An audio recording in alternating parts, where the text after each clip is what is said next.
আপু, আপনি ১ বছরে এতটা আগালেন কিভাবে? প্লিজ একটু অ্যাডভাইস দিন। আসলে আমি এখন পর্যন্ত কিছুই করতে পারি নাই। ইনশাআল্লাহ হয়তো একদিন হবে। আমি চেষ্টা করে যাচ্ছি শুধুমাত্র। আর আমার জার্নিটা আজকে ১ বছর ১ মাস আমি আপনাদের সাথে শেয়ার করব। অনেক ধন্যবাদ রাইসা আপু এত সুন্দর একটা কমেন্ট করার জন্য। আপনার প্রশ্নটা একদমই ঠিক আছে। এ পর্যন্ত আসার জন্য কিন্তু অনেক পরিশ্রম করতে হয়। আসলে আমি অনেক পরিশ্রম করে যাচ্ছি। এখন পর্যন্ত করতেছি। সামনে আরো করব ইনশাআল্লাহ। থেমে থাকবো না, দেখি কি হয়। এখন পর্যন্ত কিন্তু আমি কিছুই করতে পারি নাই। একটা পেমেন্টও হাতে পাই নাই। ইনশাআল্লাহ চেষ্টা করে যাচ্ছি। ধৈর্যের ফল কিন্তু মিষ্টি হয়, চেষ্টা করতে হবে। আমি কিভাবে কি করলাম সেই কথাগুলো কিন্তু এখন তুলে ধরবো। তো ১ম এ বলে দিচ্ছি আমি এখানে বানাচ্ছি হচ্ছে আপনার কাপকেক। এখন নতুন কেক শিখতেছি আরকি। নতুন হলে যা হয়। তো কাপকেকটা দিয়ে হচ্ছে আমি এলোমেলোভাবে একটা ডিজাইন কেক বানিয়ে ফেললাম।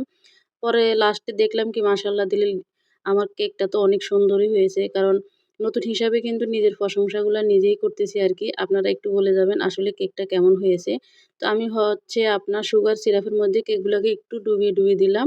দেওয়ার পর হচ্ছে আপনার আবার ভালো করে ক্রিমটা দিয়ে দিব। এভাবে হচ্ছে আমি কেকটাকে সাজালাম আরকি। তো আমার কেকটা দেখতে থাকেন আর আমি আমার অভিজ্ঞতা এবং হচ্ছে ভুলগুলা তুলে ধরি। আপনাদের অনেক উপকারে আসবে যদি আপনারা ভালো করে আমার ভিডিওটা দেখেন।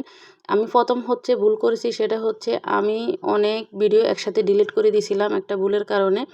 আমার ভিডিওগুলা হচ্ছে আপনার ছোট রিল আকারে দাঁড়ানো হতো। তো ভিডিও যখন আমি ডিলিট করে দিই, দেওয়ার পরে হচ্ছে আমার পেজ কিন্তু আগে দাঁড়াইছিল। বড় ভিডিও দিতাম প্রত্যেকদিন কন্টিনিউ। বড় ভিডিওতে হচ্ছে ৩-৪ হাজার ভিউ আসতো, লাইক কমেন্ট আসতো। পরে কিন্তু যখন ভিডিওগুলো ডিলিট করে দিই তখন আবার হচ্ছে পেজটা ডাউন হয়ে গেছে। এভাবে হচ্ছে আমি অনেক ভুল করেছি। তারপরে হচ্ছে আপনি ১ম যখন নতুন একটা পেজ খুলবেন তখন কিন্তু অনেক সময় দিতে যাবেন না। এখানে যদি আপনি অনেক সময় দিতে যান, এই সময়টা যদি আপনি ২-৩ মাস পরে না দেন, তাহলে কিন্তু আপনার পেজটা আবার দাঁড়িয়ে যাবে। ১ম থেকে আপনি একটু করে কাজ করে যাবেন।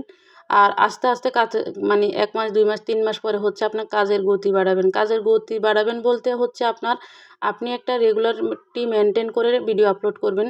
যদি আপনি ৩ টা দেন ৩ টাই দিবেন। আপনার যদি ২ টা দেন ২ টাই দিবেন। আপনি যদি ১ টা দেন ১ টাই দিবেন। কিন্তু আপনাকে টাইমটা মেইনটেইন করতে হবে।